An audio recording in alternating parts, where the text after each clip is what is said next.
So can I just clarify? If I, in my house in Colorado, would like to see every single journal and diary entry Rose Wilder Lane ever made, I can pay $20 and I can be given a link where I can access that. Yes. I didn't know it was that easy. I mean, I kind of did, but no, I don't think I knew it was that easy. I think I would have done that a long time ago. Welcome to Land of Laura, the irreverent yet scholarly podcast about all things Laura Ingalls Wilder.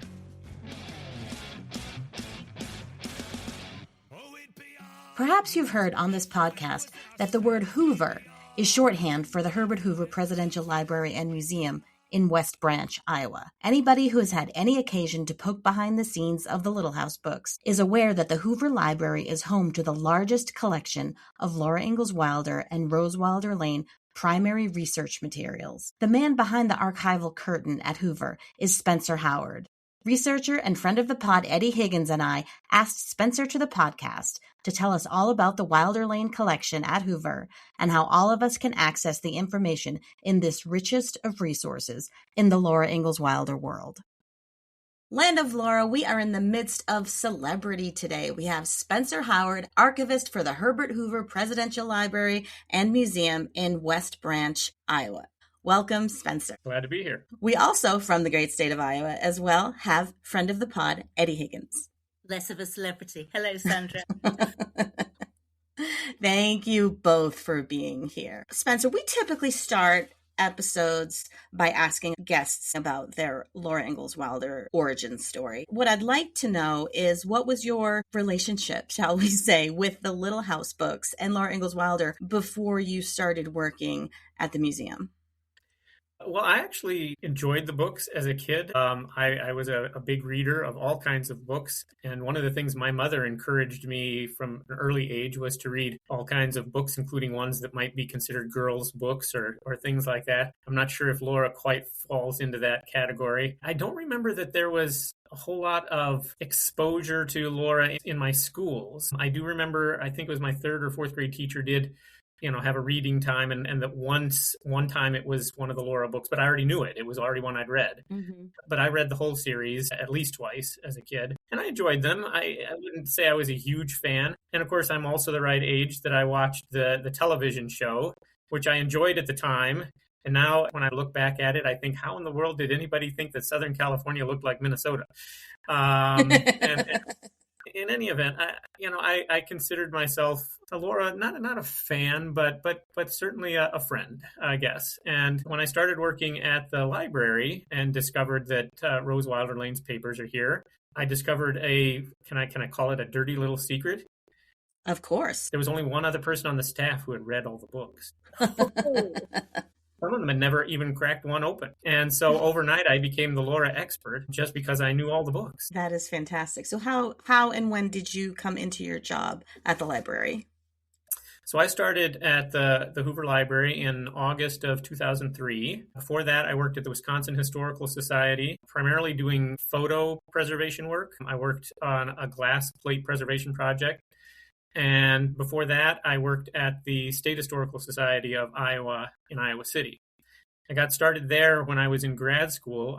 My degrees are actually in music, but I had some work study funds in grad school, and I was always interested in history. During the time that I was in grad school, I gradually transitioned to working there part-time on soft money, and then eventually a full-time position there that then led me to the Wisconsin job. That one was also soft money, and the funding eventually ran out. I was looking around, and the position here was open, and I applied for it. For people who don't know, what is an archivist? What is your job as an archivist, and what does an archivist do, perhaps, in a typical day? The short answer is it depends.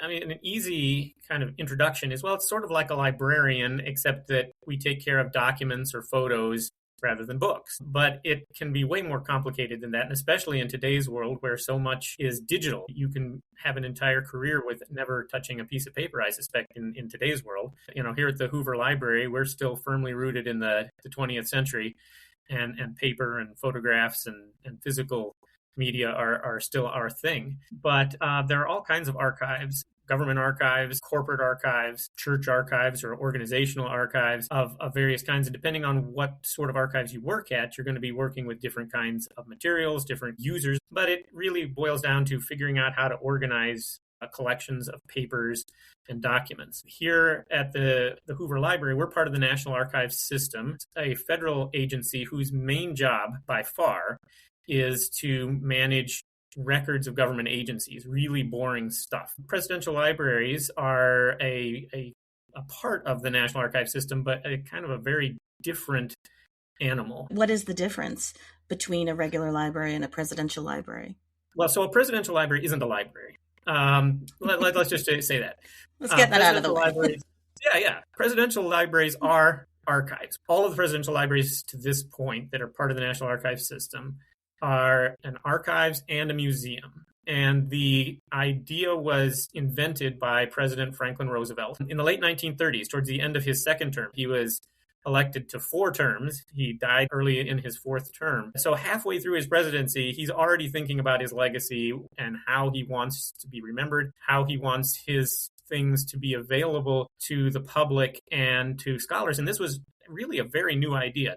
Hoover had started thinking along similar lines, but not in as public a way as Roosevelt. Roosevelt came up with this idea that he wanted his things available to the public, and he looked at the National Archives. And if you've ever been to Washington, D.C., there's this incredibly imposing building in downtown Washington, D.C., big, huge, giant stone building. And most people think of it as the home of the Declaration of Independence and the Constitution, because it is. You know, if you're a tourist, you go in there and there's this big, imposing rotunda, and you see these fantastic documents of American history. That building was built in the 1930s, and it was intended to hold not just those landmark documents, but all of government records. And it was already full by the end of the 1930s. And so he took one look at that and he said, if I put my stuff in there, it's just going to get lost. So as an independently wealthy man, he went to Congress and he said, tell you what, I will build a building to house my papers, and I'll build it on my estate in New York, and I'll donate the whole thing to the people of the United States. And all you've got to do is send a couple of archivists to take care of this stuff. And Congress said, wow, this sounds like a pretty good deal. And it was a pretty good deal. And his library took off. But he decided to call it a library because he wanted the public to understand that it was something available to the people, that it wasn't something that was just reserved for scholars or special people or something. And of course, in the early 20th century, we had this enormous growth of public libraries around the country, a lot of them funded by Carnegie, of course, but all over the country, communities built libraries for their people, and people understood that this is something for our community, for everybody to use. And so Roosevelt's idea was to make his papers and his presidency, all of these artifacts and documents available to the public. And so the word library was supposed to convey that. And I guess it does, and it did. And his library was very successful. It did what he wanted it to do. It preserved his papers, it preserved his legacy, it made things available to that first generation of historians who wrote about his presidency. Fast forward then to the 1950s after Truman left office, and he said, I'd kind of like one of those things too. Truman wasn't independently wealthy. So he and Congress and the public and a lot of stakeholders started thinking, how are we going to deal with this? So in 1955, Congress passed the first Presidential Libraries Act that basically said, well, presidents can do this if they want to. They can build a building, they can put their stuff in it, donate it to the government, and the National Archives will run it. And so that was the basic model going forward until after Watergate. And Hoover was still alive at the time. And in fact, Hoover had his own library, not this library. He was a graduate of Stanford. He loved Stanford. He spent most of his adult life raising money for Stanford. I think it's no exaggeration to say that Stanford is the world-class university it is today because of Herbert Hoover. After World War I, he realized that a lot of documents about the war were in danger of being lost or destroyed. And he started paying to collect these documents in Europe and send them to the Stanford Library. And he created a separate library there that's now called the Hoover Institution. During his post-presidency, the first 20 plus years that he was out of office, all of his presidential things were stored out there. They were not available to the public. He was thinking that he wanted them available to people eventually, but he was not as open of a personality as Roosevelt, and was not just throwing the doors open immediately. He kind of thought of the same idea for down the road. Like after he died, okay, then my stuff can be available for people out here at Stanford. But then when this Presidential Library Act thing came along, it was like, this is a pretty good idea. He supported Truman. Then Eisenhower also, when he left office in 1960, built a library, and Hoover decided that he wanted to get in on that. And his initial idea in the late 50s was that he would basically turn a floor or a wing or something at Stanford over to the National Archives. Then he had a fight with Stanford. He called it his 12-year fight from about 1948 to 1960 with Stanford University over who would control his institution. Sounds like something Rose could get behind. Right.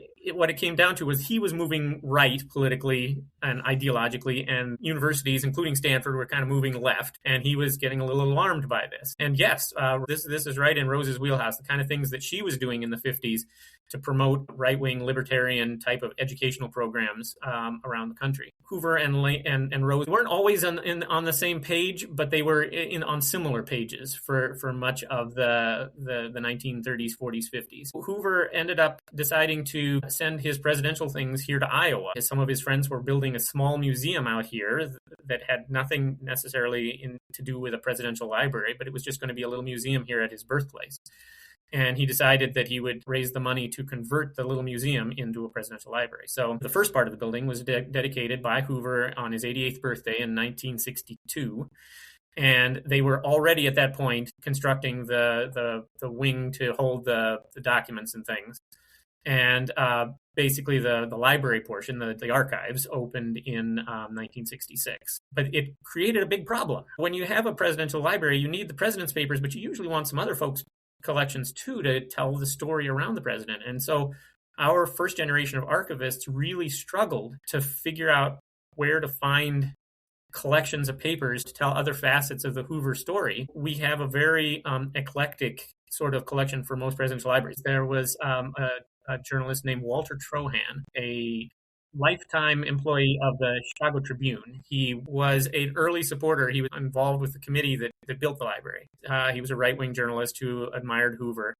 And he started kind of beating the bushes for folks to donate their collections here. So we have a lot of Cold War kind of right-leaning journalists.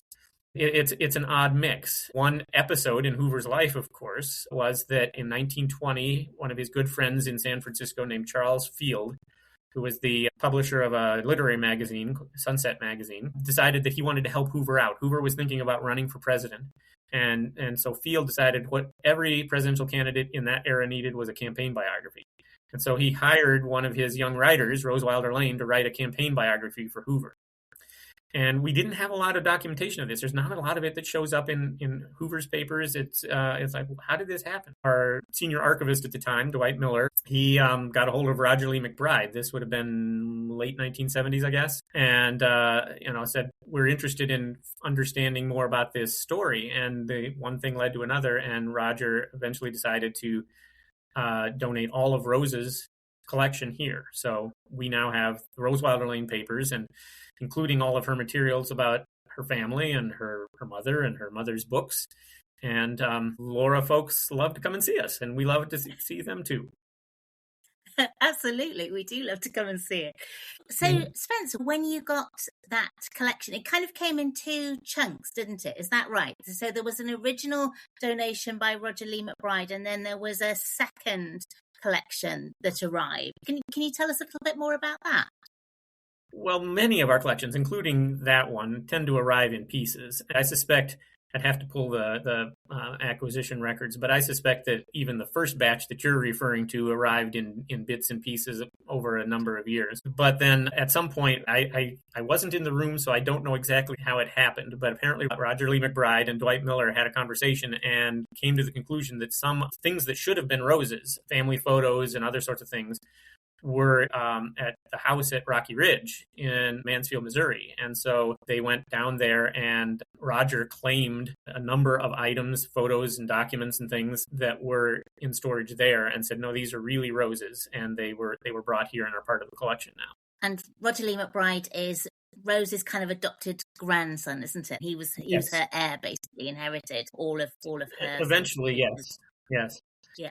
Of course, Rose she never had children of her own, but throughout her life, she had this tendency to adopt young men and to mentor them, to take care of them. In the late 1940s, Roger Lee McBride was a child, and he was the son of an editor. I believe his dad worked for Reader's Digest, I think. Rose met him and took a shine to him and began mentoring him and encouraging his studies. They became good friends, and he kind of thought of her as an adopted grandmother. After he finished law school, he became her personal attorney as well, and it was a very close relationship for the rest of her life. And since she had no kids, she left all of her things to Roger in her will. This was before your time, but when a collection like that arrives, like does it just turn up in like boxes, or how do people sort of like have it in the back of their cars, or do like trucks arrive, or what happens, and what do you do in response? Like as archivists, what do you look at all this stuff and you're like, right, where do I start? It really varies, and that's a big part of what we do in archives. We call it arrangement and description, trying to figure out how you arrange things and how you describe it. But even before you get to that stage, just getting the stuff in the door, you have to deal with how it's been stored. The perfect dream scenario is that you walk into somebody's office and there are these file cabinets with pristine documents all in a row, and you just box them up and take them to your archives and put them into whatever storage you use. It never happens that way. A lot of things, of course, end up stored in basements or attics or other places that aren't great. You have to look at things for pests and mold and water damage and try to sort it out and decide what can be salvaged, what can't. And then as a general rule in the archives world, what we try to do is to maintain the group of papers, the collection, as it was used by its creator, because how it's arranged tells you something about how that person thought about it and how they intended the pieces to fit together. It's not just the individual pages. You can think about it like a book. A book has a certain sequence. It's got a title page and front matter and an index at the back. All of these things are organizational so that you understand how the information fits together. And with documents, it's infinitely more complicated because people can and do store things in many different ways. But a lot of the time, you'll get things that are just higgledy-piggledy. And then you have to try to figure out, okay, is there any semblance of some sort of order here? Or do we just impose some sort of order on it?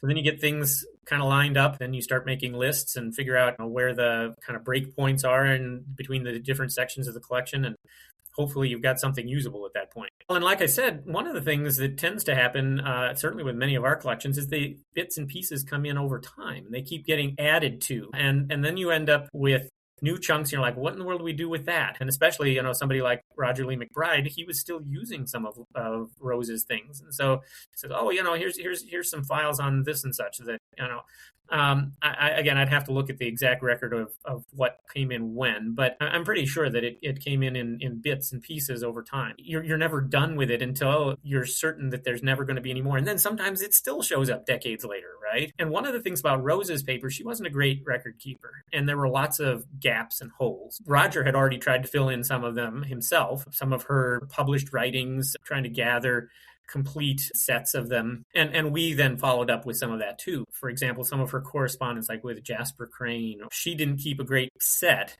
And so we went to where their papers were and copied their end of it, right? So they had her letters that she had sent to them and the carbon copies of their letters to her.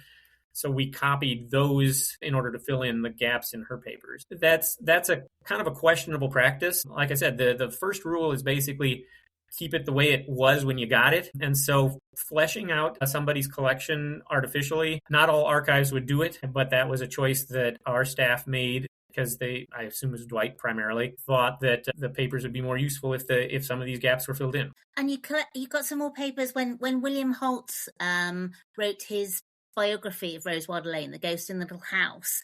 He then donated the stuff that he'd found, which presumably came from various other places, but also there was quite a lot of copies of stuff that was in the Hoover already. Is that right? Right. So yes, he gave us his research files, and his research files included photocopies of things that he'd made of our stuff. But it also included copies of things that he'd found many other places and even original research that he'd done. Like, I think there was an audio tape, I think it was Trove, Helen Boylston, that he interviewed. So there was original research, copies of things elsewhere, copies of our things. We mostly weeded out our copies because we don't need a second set of whatever sitting 2 shelves over. But we were very glad to get, like he tracked down, again, some of those gaps in her published writings, especially her serials, things that were published week after week in a newspaper. And she didn't always have all of them. And so it's like, what happened in the middle there when you lost a chapter or two? And so William Holtz found a lot of those things in various libraries around the country. And so his papers complement Rose's because they fill in even more of those gaps that she left. And it's interesting to see his little notes on things as well, because you can sort of slightly get your head into his head as he was writing the book by seeing what he selected and what he thought of some of the things that he was reading as well. I think that's interesting to see. Well, there's an interesting little story that just came up recently that along those lines. So one of the things that didn't end up in his book, he tracked down a woman, I think Barstow was her last name, who had corresponded extensively with Rose at some period of time. And he found where her collection of letters was stored, and he copied some of them and put them into his research files. Her name isn't mentioned in the book. The episode is just left out. But the interesting thing was, just a few weeks ago, I actually heard from an archivist at Utah State University. They recently received a donation of those original letters. It was this weird chain of custody. The person that Rose had been writing with, when she passed away, she lived in California, and somebody just tossed everything in the dumpster. And one of her neighbors said, these look like really interesting documents. And somebody went dumpster diving, pulled these things out, including Rose correspondence, and knew who Rose was, at least had an idea, and said, this is important stuff. Maybe it shouldn't be in a dumpster. And so he just took it.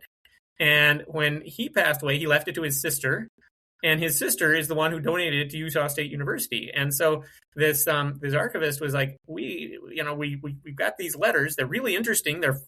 Rose was an incredible writer. And so these incredible letters that Rose wrote to this woman, and then the copies of the letters she wrote back to Rose. And the archivist was trying to figure out some more of the context. It's like, we don't know anything. All we know is the basic outline here. And how did they get connected? How did Rose and this Barstow get connected? No idea. But, these things just come out of the woodwork every so often. So things just keep coming in. I mean, I was going to ask you that, but that is amazing. And that is current. I love it. Well, yeah, in this case, we have a note now that these other letters are at Utah State. We didn't bother to get copies to add to Rose's papers. That's a decision we could have made, but we didn't think it was terribly important because, again, there's no evidence of why this person was important in Rose's life. But we do know now, we can tell a researcher, hey, if you want to see some more Rose letters, here's some other places where you need to go. You think after decades, eventually these things would run out. But every so often, even though most of the people whose papers we have, including Rose, have been gone for half a century or more, every so often something new will pop up somewhere. And one of the things that I'm realizing is like getting into Holtz's head as to how he interpreted certain things is like a whole other level of meta research. Well, that's true for good historical researchers. That's what I do here. Most of the time, I'm working with grad students and historians, and journalists, and scholars who are writing or thinking about something. And the thorough ones are the ones that turn over new leaves and turn over new ideas. The ones that are disappointing, maybe, are the ones who they already know what they want to say, and all they want is to find the document that fits in the little, in the hole. I need a document that says this. I need a document that says that. It's like, don't you want to see the rest of them? Don't you want to think about the bigger picture here? No. But good scholarship, you can argue with Holtz's thesis, with his conclusion, and of course that's what scholars do, is to rethink things and to try to look at things from different angles. But he did a thorough job. He really did. And that's the kind of thing I like to see. So as simply as possible, if possible, what is in the Rose Wilder Lane, Laura Ingalls Wilder collection? Okay. Well, anyone who wants to can go to our website and see the list of folders in the collection. The collection is broken into series. That's a technical term that we use in archives that means a subset of a collection. So there's a series of just general correspondence and things about Rose, primarily, her career, her life. Then there's the Laura Ingalls Wilder series, which is 5 or 6 boxes, I think. It's about 8,000 pages, and it's Rose's correspondence with her mother, a few family documents like the Aunt Martha Carpenter letters that Aunt Martha wrote to Laura in the 1920s, other bits and pieces that apparently Rose thought were important for her personally. And then the bulk of it are the typed drafts of the Little House books, the kind of intermediate drafts between what Laura initially wrote, which we don't have for the most part, and the final published version. And I'll come back to that. The rest of the Rose collection, there's the next series is her personal diaries and notebooks. And then the biggest chunk are all of the things that she wrote and published, short stories and lots of other writings that she did over her lifetime. And then there's some odds and ends tucked at the end. There's photographs, postcards from her travels. There's a couple of boxes on needlework because she wrote some books on needlework. She was really into needlework towards the end of her life. But that's the basic breakdown. Going back to the Laura series, what's really valuable for researchers are, number one, the correspondence between Rose and Laura, because there's a lot of these incredibly detailed letters back and forth, especially when Laura was writing the books and Rose was helping her, and Rose is advising her, how do you shape a book? How do you make this work? And then Laura is also filling in some of the stories. Well, I told it this way because I was trying to simplify it, but this is what really happened. And so that's kind of the crown jewel, if you will, of the Laura series is those incredibly personal and detailed letters. Is this the famous Box 13? Box 13, yes. And then all of the drafts are useful. If you want to really dig down, you can look at Laura's original drafts, which most of them are elsewhere. She gave them away to different places, so you have to go track them down. You can look at what Laura put on pencil to paper, and then compare it to Rose's kind of intermediate drafts and then the final book, and see how the whole thing emerged or evolved as they collaborated on these. My favorite one is Silver Lake, because not only do we have an intermediate draft, but we have what was supposed to be the first final draft. And then they still weren't happy with it. So then they went back and redid it again. It's really interesting. And if you want to get down into the weeds about how individual chapters or individual stories were shaped as they were figuring out how to tell them, this is where the meat is. Is that your favorite item in the collection, or do you have favorites beyond the correspondence and build up to publication of Silver Lake? I don't know. I wouldn't say I have a personal favorite. I love using the Silver Lake example when I work with school groups, which we don't do as often as we used to for a variety of reasons. I like to compare Laura's Pioneer Girl when she originally thought she was writing a memoir for adults. And it was only after that was rejected that she and Rose recast all of the stories into the series of children's books. So there's all sorts of things in Pioneer Girl that aren't the same as in the published books.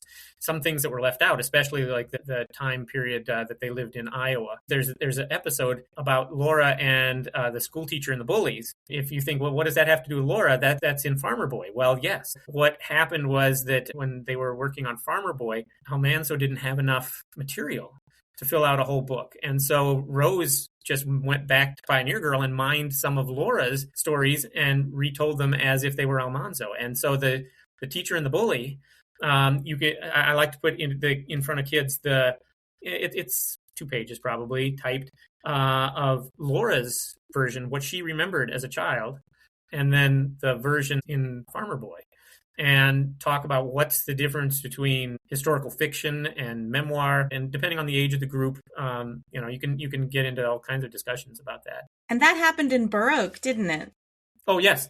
And of course, that whole section of Laura's life is left out of the books, right? They skip from Banks of Plum Creek to Silver Lake. The books don't tell you how much time, but it is very clear that time has passed. And the other thing that I guess I really like, and I really like to use as an example when talking to groups, is Laura's Book Week speech in 1937. She was invited to Detroit. There was a department store that sponsored a book week where they would invite authors to come and talk about their new books. The whole thing is a fascinating episode. Rose wrote her mother this incredible letter of advice on how to behave.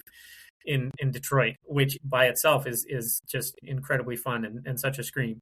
But then Laura gave a speech and she talked about how her books were true, but not all of the truth. And she gave this example that she said she left out of Little House on the Prairie about Pa joining the vigilantes to go and chase down a serial killer. And the Bloody Benders. The interesting thing about yeah, the Benders. And of course, the thing is that the way she remembered it, it can't possibly be true because there are tax records that show that the Ingalls had gone back to Wisconsin by that point. So how it was that she came to think or believe that her father had been with the vigilantes isn't clear, but it's, again, the difference between memory, memoir, and history. For the casual reader, I guess, it's easy to think that history is a series of facts, but for the most part, it's very hard to know what the facts are. And sometimes you can use documents like tax documents. Those tend to be the kind of thing that you don't make up or fudge, right? But not always, right? Sometimes they might be not accurate. So, right. What do you believe? How do you, when you look at multiple sources about an event or a person or a time, the hard work of history is the judging what's believable or how do these pieces fit together. That's really interesting because you've just made me think about this differently because I always thought Rose and Laura knew this wasn't true and chose to tell the story anyways. And now I'm like, oh my God, did she actually believe it was true? And is this Pa's fault?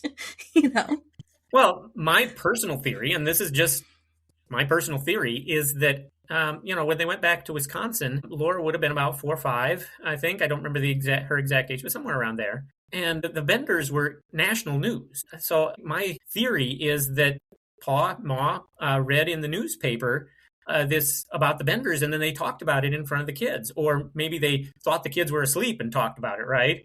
And little preschool age Laura came away with an impression that wasn't what her parents said or even intended.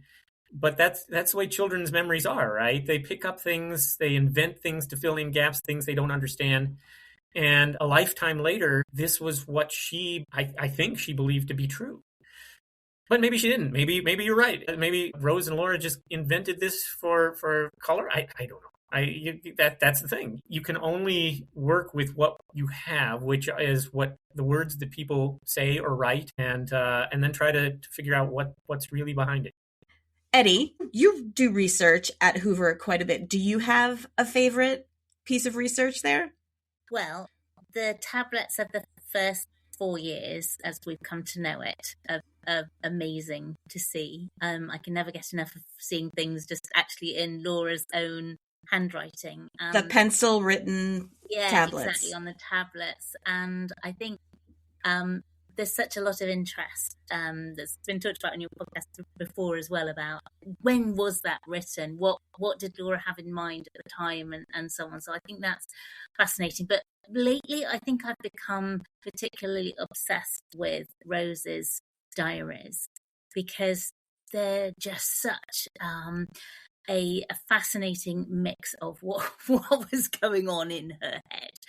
She'll veer wildly from being in a terrible state of depression to suddenly criticizing herself because she's only read 5 books in a day or written 7 articles and she's done nothing apart from that, and then all of a sudden she's madly making 6 lemon pies or something like that. So this sense of what a live wire Rose was, you really get that from reading her diaries, I think. So I've become particularly interested in those of late. What kind of treatment, for lack of a better word, is done to help preserve materials that you receive in something like, for example, the Laura Ingalls Wilder, Rose Wilder Lane collection? I'll stick to just paper because if we expanded this to audiovisual materials, we could spend a day talking about it. When we're talking about paper documents, for the most part, the answer is not much. Most paper is fairly stable, especially 20th century paper. So as long as it's stored in a cool, dry environment, it doesn't deteriorate very quickly.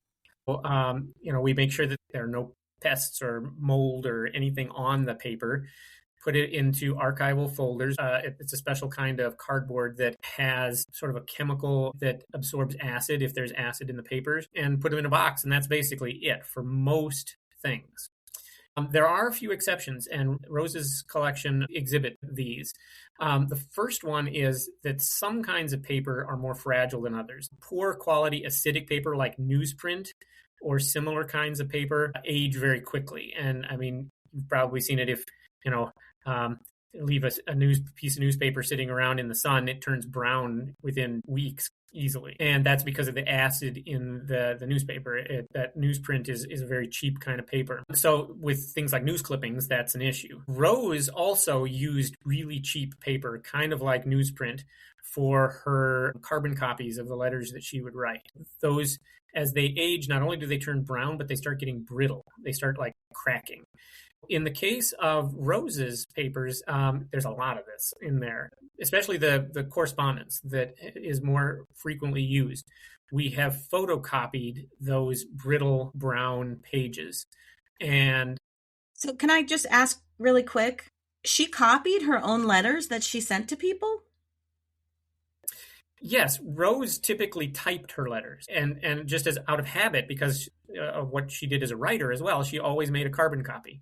This was very standard for office procedure at that time. Like Herbert Hoover, in his as president or secretary of commerce, or even just as a private citizen, almost all of his letters were typed by a secretary. They almost always kept a carbon copy.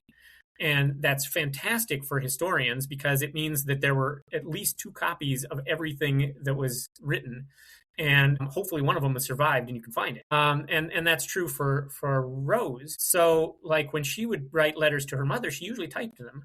And I have no idea if any of the original copies that she sent to her mother in the mail still exist.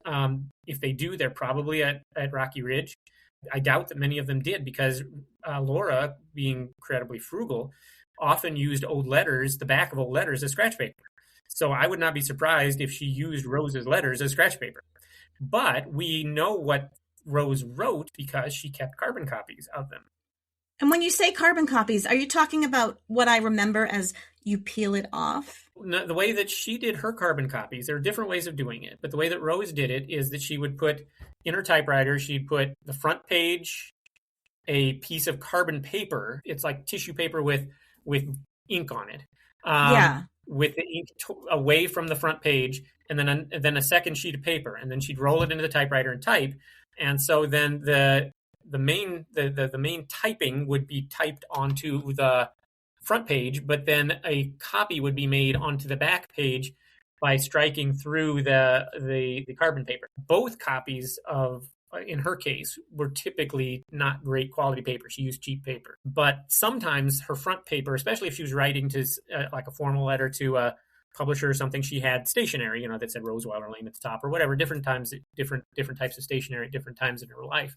But the back copy was always cheap paper. So what we have for her letters to her mother are these carbon copies.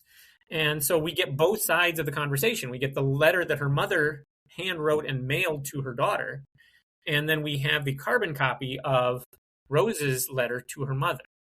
Now, again, Rose was not great at record keeping, so there are clearly holes, places where she didn't, something got misplaced or whatever. But overall, it gives you a really good sense of both sides of the conversation. She also kept carbon copies of all of these drafts of the books that she typed. Again, just part of her work process as a professional writer.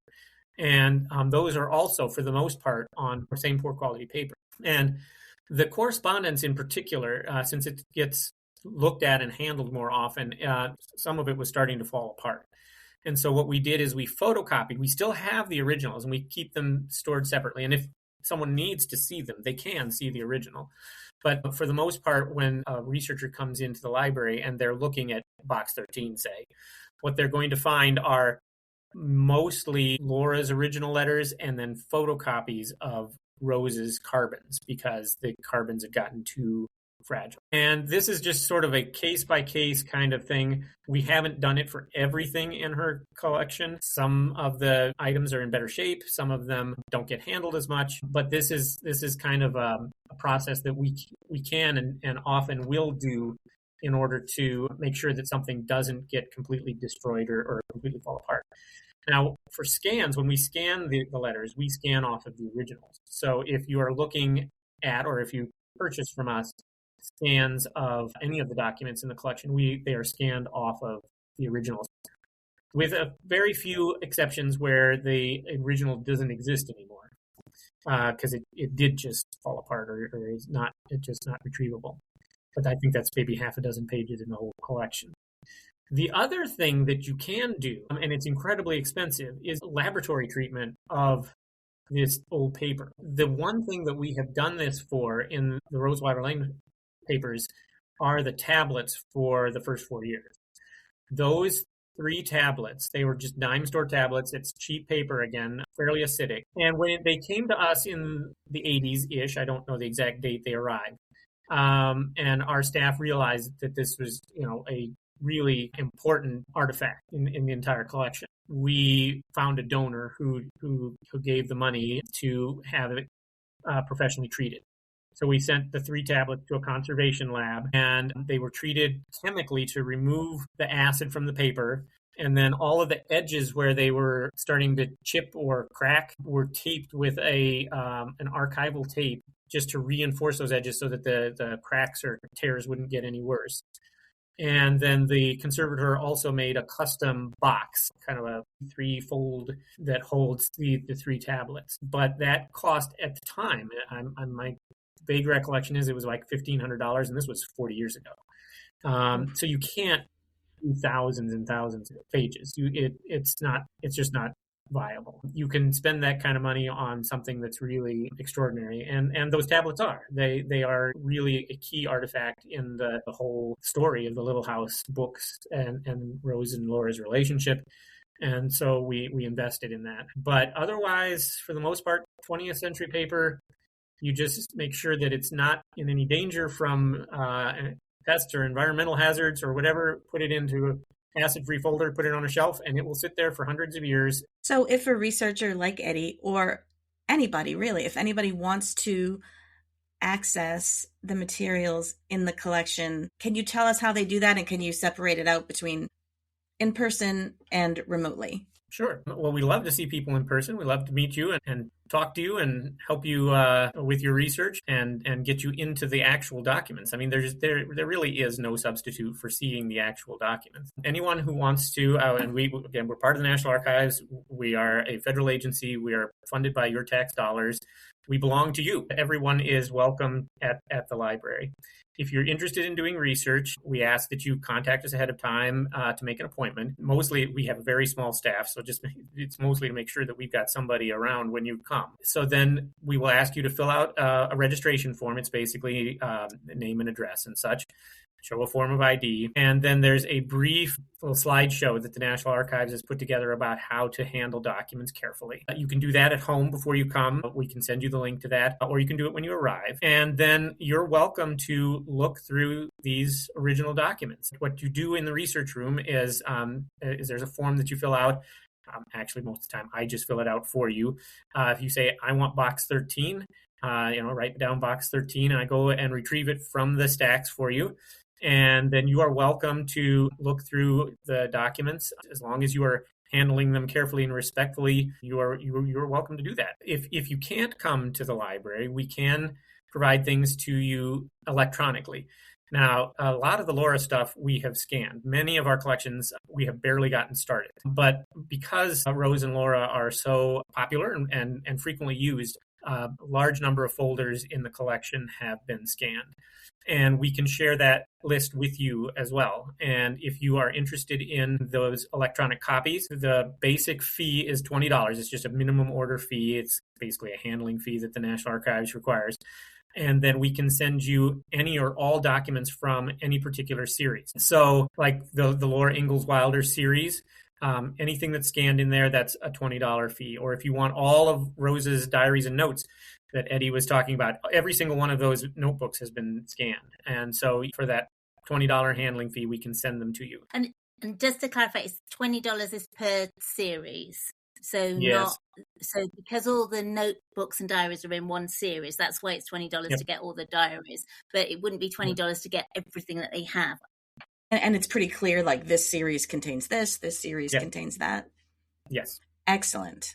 Excellent. And what we do is we send you a link by email to a website called OneHub. You don't have to make an account. You don't have to log in. You don't have to do anything. You just click on the link, and it will take you to a folder that has all of these documents, and then you just download them to your computer. If you want, you can print them out. I probably wouldn't recommend printing out thousands and thousands of pages, but if you want to, go ahead. The one thing that I would caution is that all of these materials, there's no restrictions on them for you to use them for your personal research. But anything that is copyrighted, you can't post on your Facebook page or on the internet without permission from the copyright holder. So in the case of Rose and Laura, those copyrights belong to the Little House Heritage Trust, and you would need to get permission from them before you would put anything on the internet or in a book. But for your personal use, you can do whatever you want with them. And I can attest to how easy the staff make the process. When I first visited the Herbert Hoover, I live in Iowa now, but I didn't at the time. I was just visiting, and my now husband took me on a visit to the Herbert Hoover. He knew how to lure me in by saying that they have fantastic Rose Wilder Lane and Laura Ingalls Wilder materials, and I just turned up meaning to ask the question: is anybody able to see these? Could I come back on another occasion? And they were like, we'll call Spencer. And Spencer gave me a lovely, lovely talk about Laura Ingalls Wilder and Rose Wilder Lane, and that was the first of many, many visits that I've made to the library. It's now my new hobby. So can I just clarify? If I, in my house in Colorado, would like to see every single journal and diary entry Rose Wilder Lane ever made, I can pay $20 and I can be given a link where I can access that. Yes. I didn't know it was that easy. I mean, I kind of did, but no, I don't think I knew it was that easy. I think I would have done that a long time ago. Wow. Well, and I actually will apologize slightly, I suppose. $20 is not a whole lot, but in an ideal world, they would be free. And in theory, at some point, all of these will be in an online database called the National Archives Catalog, but we just haven't gotten them there yet. The National Archives, again, is a huge agency taking care of lots and lots of government records, and it's just a slow process to get them there. And at the point that they're in the National Archives Catalog, you could just go there and click and download them for free.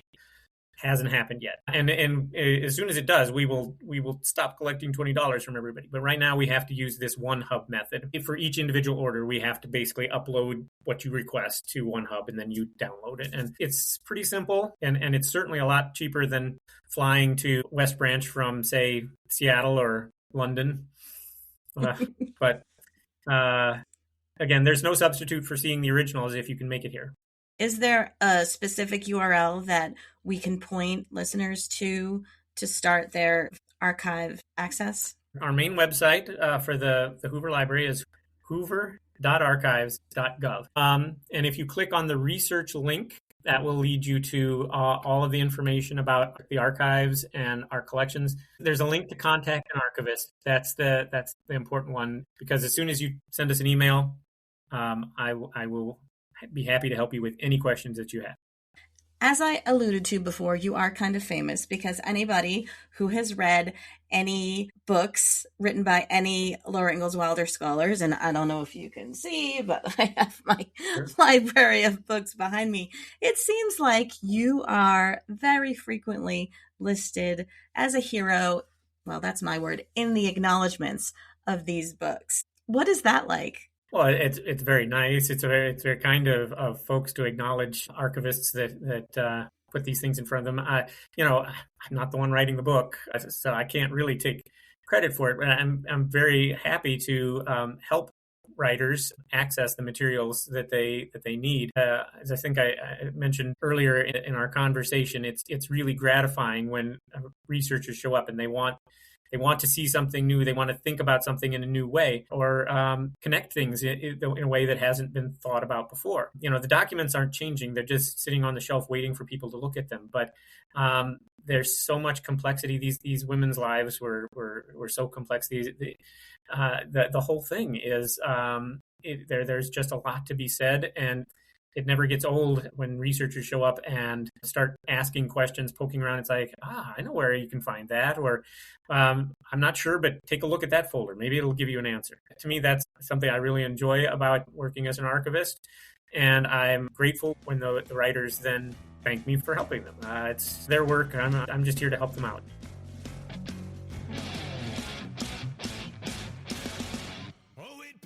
Wow. Was that fantastic, or was that fantastic? I mean, I knew that Rose had had copies of all her letters. It makes sense. I just didn't think about it enough to consider the mechanics of it. I love talking to people who know so much more than I do. Hopefully, we've given you enough information to embark on your own research journey at Hoover. To see the list of research offered by the Hoover Library, visit hoover.archives.gov. Click on Research, then Manuscript Collections, then Rose Wilder Lane Papers. And for anyone who's interested in learning more about the Detroit Book Fair, we have a whole episode on that. Episode 10. Land of Laura is created and executive produced by me, Sandra Hume. Special thanks to Canadian folk punk band The Dreadnoughts for our theme music, and extra special thanks to all the guests, like Spencer and Eddie, who give so generously of their time and knowledge. I hope to see you next time. Make sure you subscribe to Land of Laura on your favorite podcast channel so you can hear about episodes as soon as they drop. As Pa says, there's plenty more down cellar in a teacup, and as Ma might have said, it takes all kinds of people to make a little house world.